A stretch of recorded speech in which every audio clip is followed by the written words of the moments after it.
I do want to quickly preview what's coming up because the trade deadline is approaching. We want to dig in a little bit on that today. We should just say our 30-second spiel.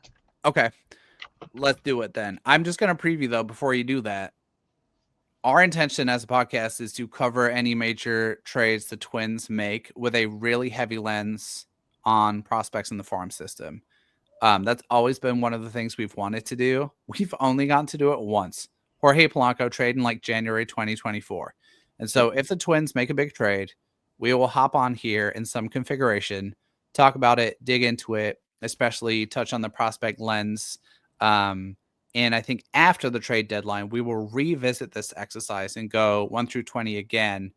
Not maybe say in the same level of detail, but really focus on if the Twins acquire any guys of note and of value, how might we slot them in to the farm system as a whole? But what's your approach, dude? I guess that's our last listener question, is one from me to you. How are you approaching the trade deadline? What you doing?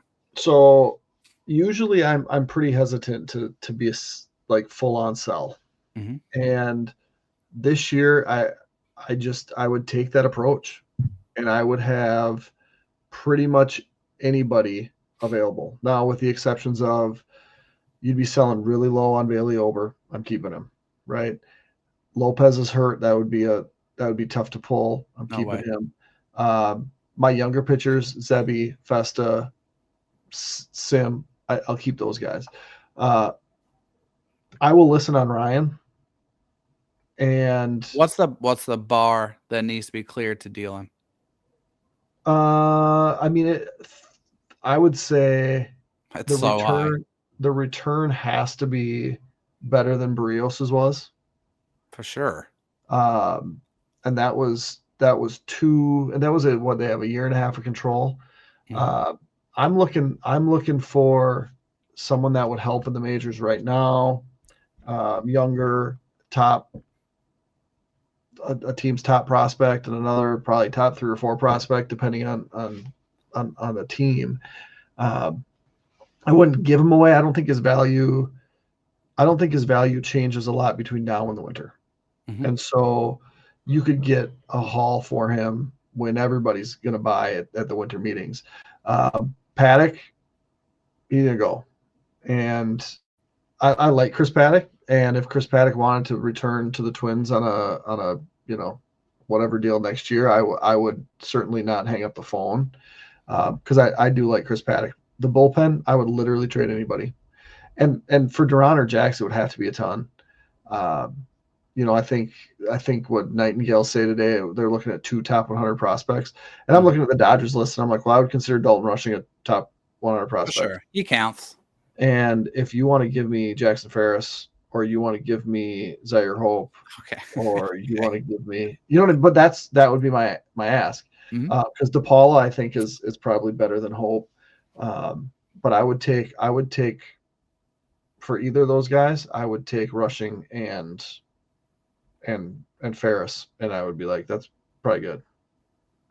I would probably have a higher price tag on Louis Varland than the market would pay for Louis Varland.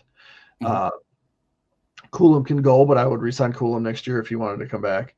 I would list on Brock Stewart because I think his arm is a ticking time bomb, but he's quality when he's healthy. I don't know what teams would give up for the Cole Sands of the world, but I think Cole Sands has value on a good team, and Topa, the other guys, whatever. I would listen on Jeffers, but I would have a higher value than what the market would pay. I'm definitely moving Vasquez. I like Ty France. Ty France can go.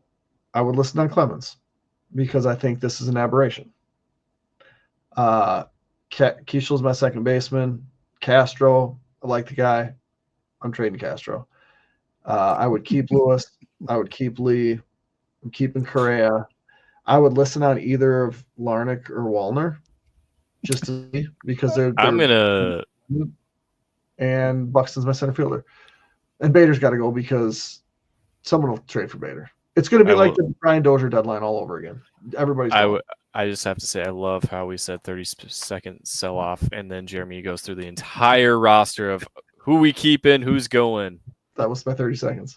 Just it was 5. It was 300 seconds. So you want the number one pick in 2026 is what I'm hearing. Hey, if that happens, my chances go up. People aren't going to Target Field right now, right? They're not going to go to Target Field unless there's a Nelly concert. Hell yeah. People aren't going, right? I'm sorry to burst your bubble real quick, but none of what you said is going to happen. All the free agents are going to go. 100%. Yes, I agree. I agree with you. They're going to listen on Ryan. They're going to listen on Duran. They're going to listen on Jax. Jeremy, in the last 20 years, the average number of top 100 prospects traded at the deadline is 2.4 since like 2020, 25 years.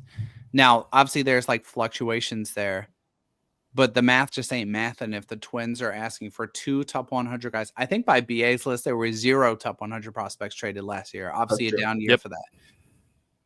But if the Twins are asking for 2 top 100 guys for Jax or Duran, which like great, like have whatever asking price you want when you're a week out from the deadline. I'll just go to St. Louis Cardinals and get Halsey for 1 top 100 prospect and another guy. And so my wondering is like, I put a question out there a couple of days ago of like, what is the tipping point at which if you sell up to this point, you can still be really good in 2026, but if you sell beyond it, then you're struggling to fill holes in your roster with quality guys.